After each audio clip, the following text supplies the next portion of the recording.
100 años de soledad.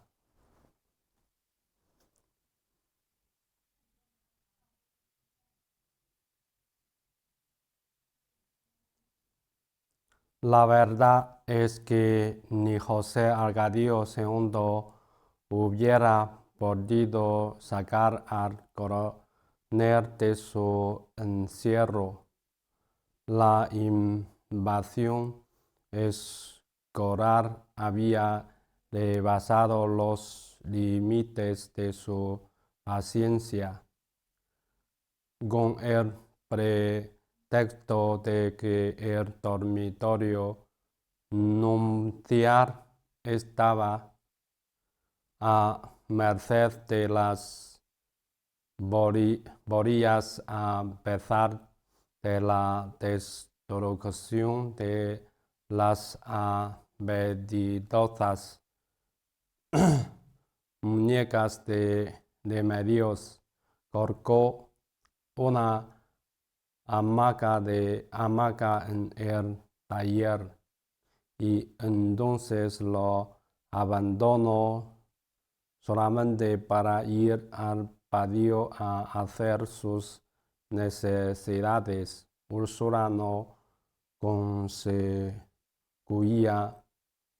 ir vanar con él una conversación trivial. Sabía que no miraba los platos de comida, sino que los ponía en un extremo del mesón mientras terminaba el mascarito, y no le importaba si la sopa se llenaba de nada y se enfriaba la carne. Se endureció cada vez más desde que el coronel Ernesto Márquez se negó a secundarlo en una guerra senil. Se encerró con tranca dentro de sí mismo, y la familia terminó por pensar en él como si hubiera muerto. No se le volvió a ver una reacción humana hasta una noche de octubre en que salió a la puerta de la calle para ver el desfile de un circo. Aquí había sido para el coronel Aureliano Buendía una jornada igual a todas las de sus últimos años.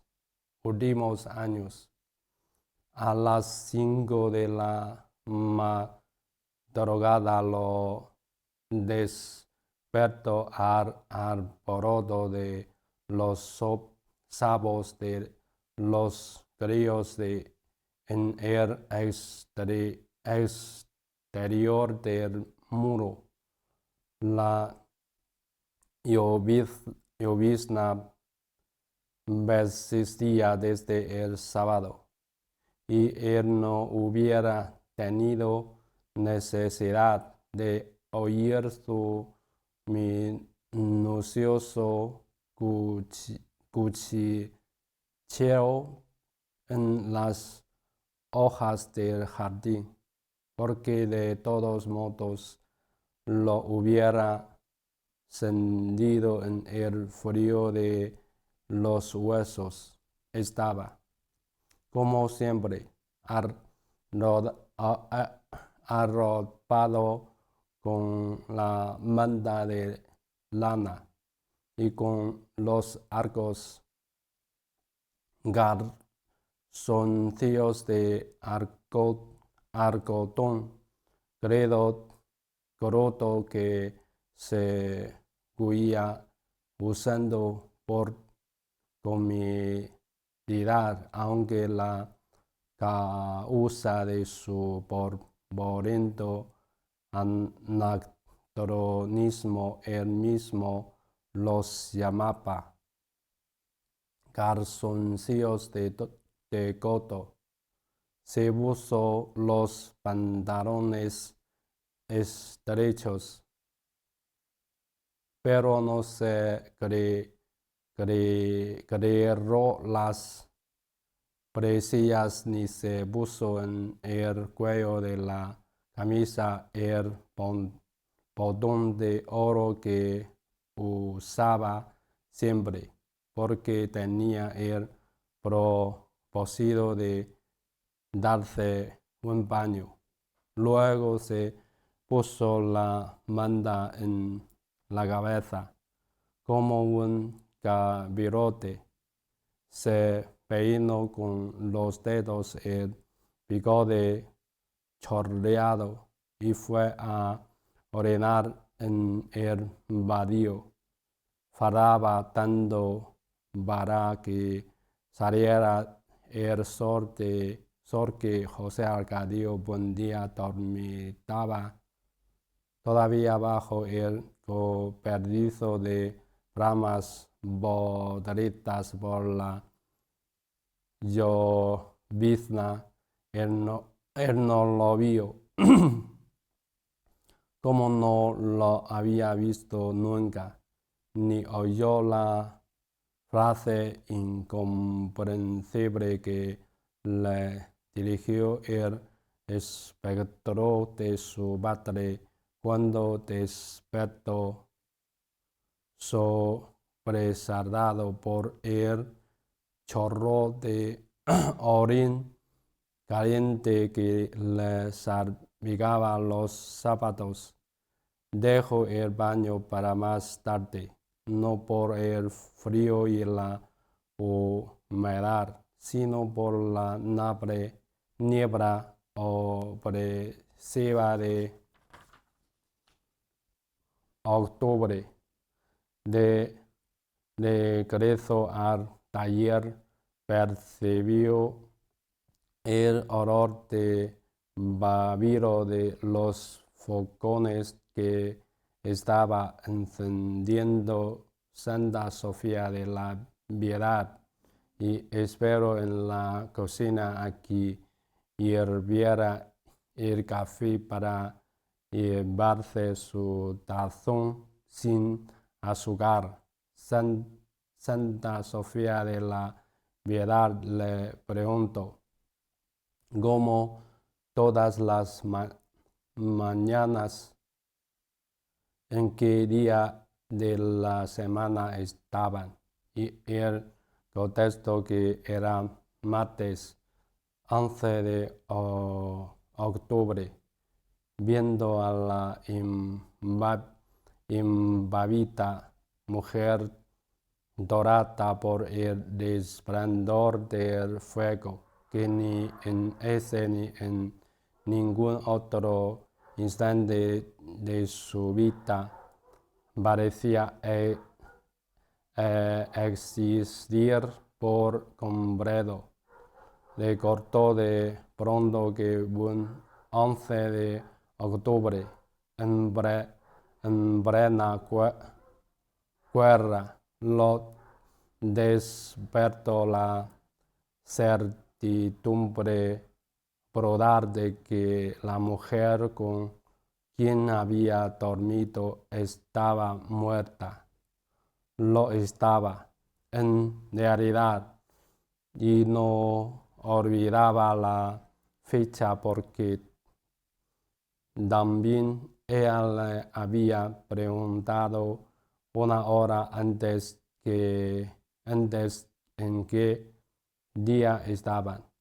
A pesar de la vocación, tampoco esta vez tuvo conciencia de hasta qué punto la habían abandonado los presagios, y mientras hervía el café siguió pensando por pura curiosidad, pero sin el más insignificante riesgo de nostalgia, en la mujer cuyo nombre no conoció nunca y cuyo rostro no vio con vida porque había llegado hasta su hamaca, tropezando en la oscuridad. Sin embargo,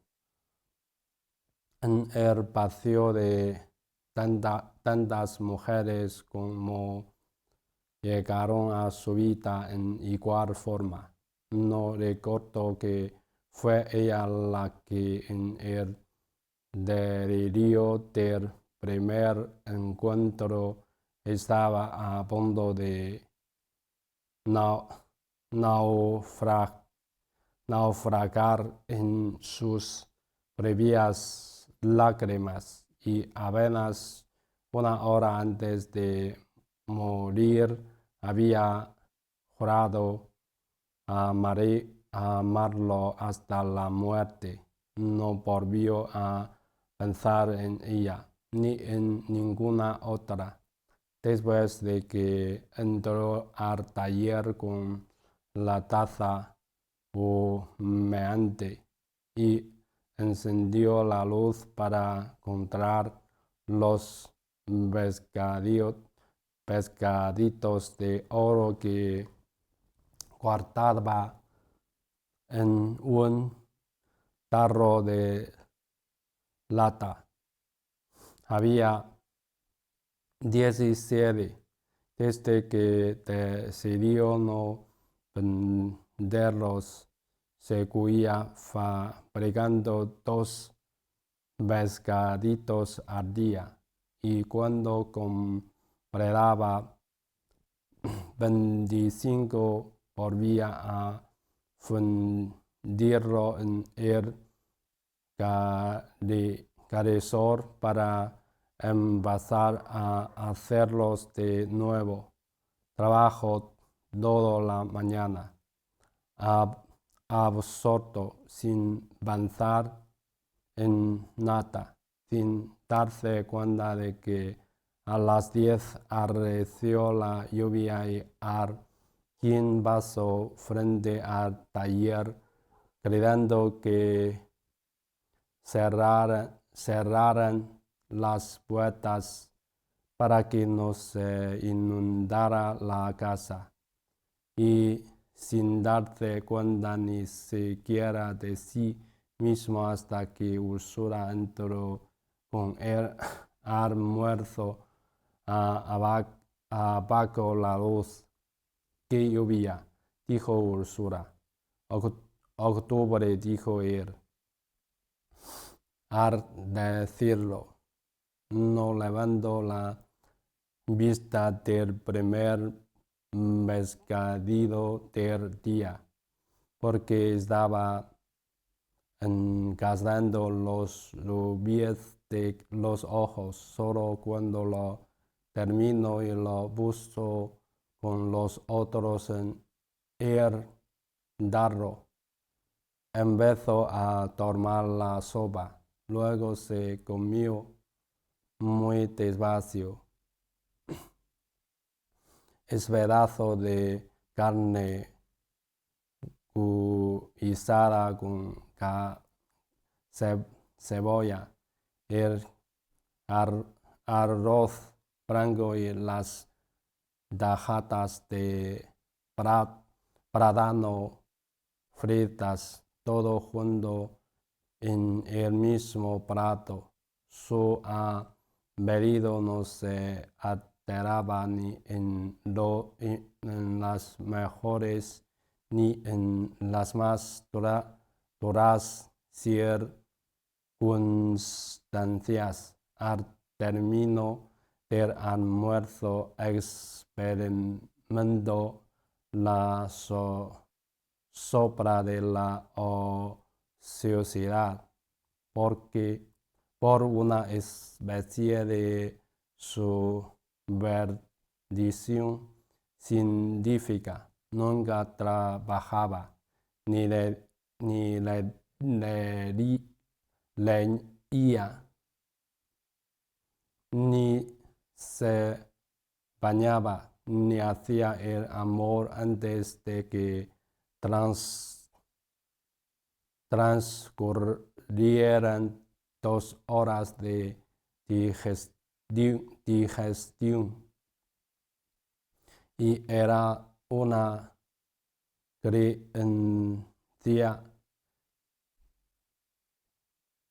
creencia tan arraigada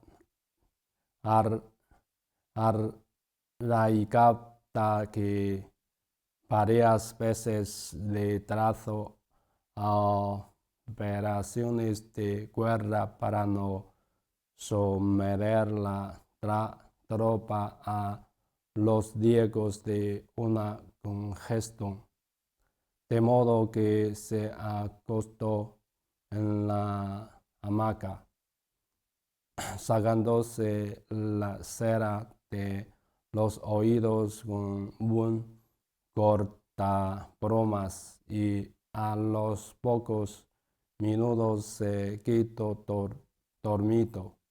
Sí, soñó que entraba en una casa vacía de paredes blancas y que lo inquietaba a la pesadumbre de ser el primer ser humano que entraba en ella.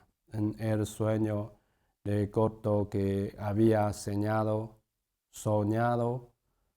lo mismo la noche anterior y en muchas noches de los últimos años, y supo que la imagen se habría borrado de su memoria al despertar, porque aquel sueño recurrente tenía la virtud de no ser recordado sino dentro del mismo sueño. Un momento después, en efecto, cuando el peluquero llamó a la puerta del taller, el coronel Aureliano Buendía despertó con la impresión de que involuntariamente se había quedado dormido por breves segundos y que no había tenido tiempo de soñar nada.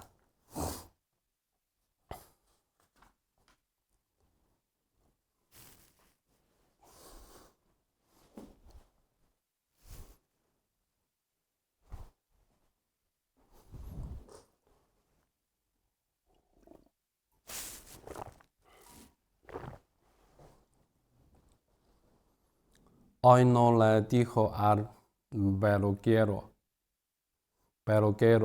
no nos vemos el viernes. Tenía una barba de 3 días, moteada de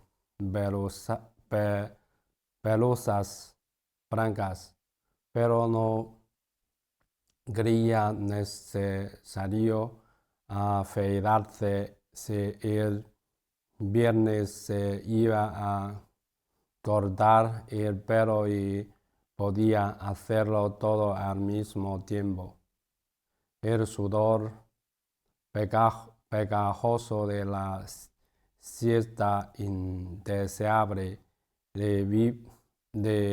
vivió en sus axilas. Las cicatrices de los golondrinos había escampado, pero aún no salía el sol. El coronel Aureliano Buendía emitió un eructo sonoro que le devolvió para dar la acidez de la sopa, y que fue como una orden del organismo para que se echara la manta en los hombros y fuera el excusado. Ahí permaneció más del tiempo necesario, acuclillado sobre la densa fermentación que subía del cajón de madera, hasta que la costumbre le indicó que era hora de anotar el trabajo. Durante el tiempo que duró la espera, volvió a recordar que era martes y que José Arcadio II no había estado en el taller porque era día de vaco en las fincas de la compañía bananera. Este recuerdo, como todos los de los últimos años, lo llevo sin que viniera cuando a pensar en la guerra. Recuerdo que el coronel Ernesto Márquez le había prometido alguna vez conseguirle un caballo con una estrella blanca en la frente, y que nunca se había vuelto a hablar de eso.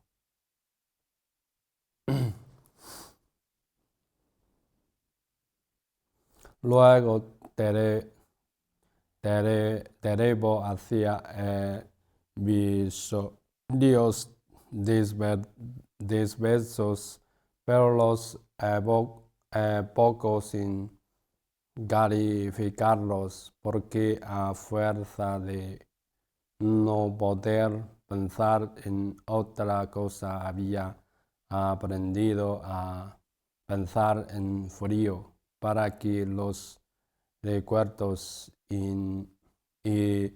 inerudibles no le lastimaran ningún sentimiento de regreso al taller. Viendo que el aire empezaba a sacar, decidió que era un buen momento para bañarse. Para Amaranta se le había anticipado, así que empezó el segundo pescadito del día. Estaba engarzando la cola cuando el sol salió con tanta fuerza que la claridad crujió como un balandrón.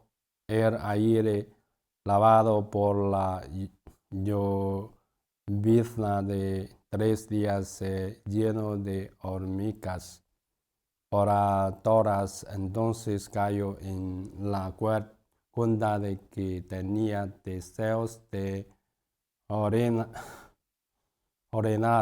y los estaba abrazando hasta que acabara de armar el pescadito. Iba para el patio a las 4:10, cuando oyó los cobres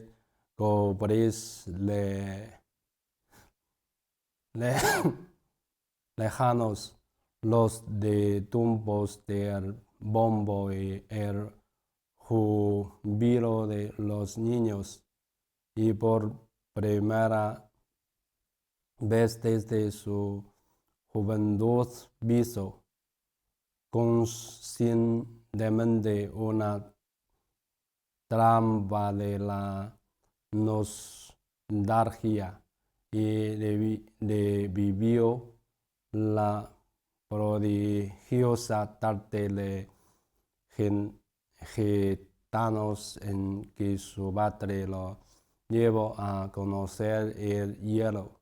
Santa Sofía de la Piedad abandonó lo que estaba haciendo en la cocina y corrió hacia la puerta.